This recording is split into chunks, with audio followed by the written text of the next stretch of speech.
Well, I was going to go ahead and put the motor in, then it occurred to me that I ought to go ahead and set up the hydraulic master cylinder, which is what this is.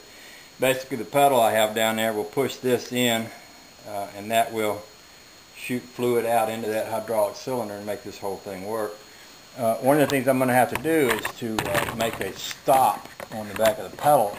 The hydraulic cylinder has enough power to bend the clutch forks, and so I'm going to have to put a stop on the back of that pedal, and what I'm thinking I'm going to do is screw in a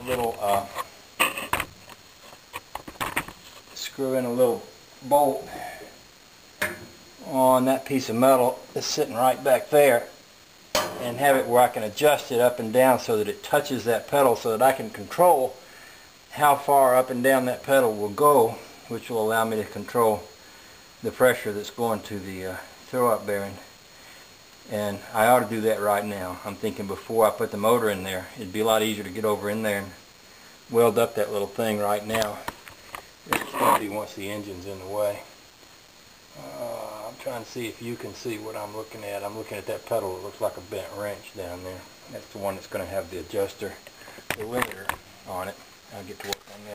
Alright, I thought I'd give you a shot of the limiter screw on the back of the clutch pedal before I weld it in. You know, I guess that's why I like doing this kind of stuff so much, is you sit around all day and you kind of think about how you imagine something's going to work, and then you come home and you make it work, and then you look at it and you feel pretty good about it. I guess that's what keeps me sane. Anyway, I'm going to weld this nut right here, and then the screw can be adjusted in and out. I can put a lock screw on the back of it so I can set it when I get it at the proper point. That will allow me to control how far that clutch pedal can go. Okay, I got my pedal set up. The slave cylinder is in place, bolted in. The stop is on the back of this. Brake pedal's all set. What I did on the back of these things is I put locking nuts on the back of each one of these pedals, rather than, they had lock washers on there, but the lock washers would squeeze the arms tight and kind of lock up the pedal.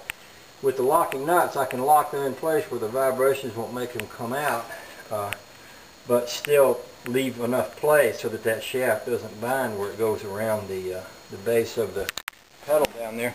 The other thing I'm going to do, I was kind of thinking about this. I've been talking about a brake light sending unit. I can set my brake light sending unit right here with the trigger pointing right at that, and when this pedal moves, when that part moves, that will release the brake light and trigger it, and it will be pretty easy to come off the side of something here and mount it into a little screw-in thing.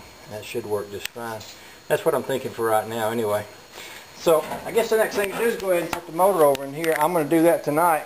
I don't know if I'm going to do any plumbing on that clutch setup or not. I might wait till I'm kind of fresh in the morning, but I don't know. We'll set the motor in here and then see how it goes.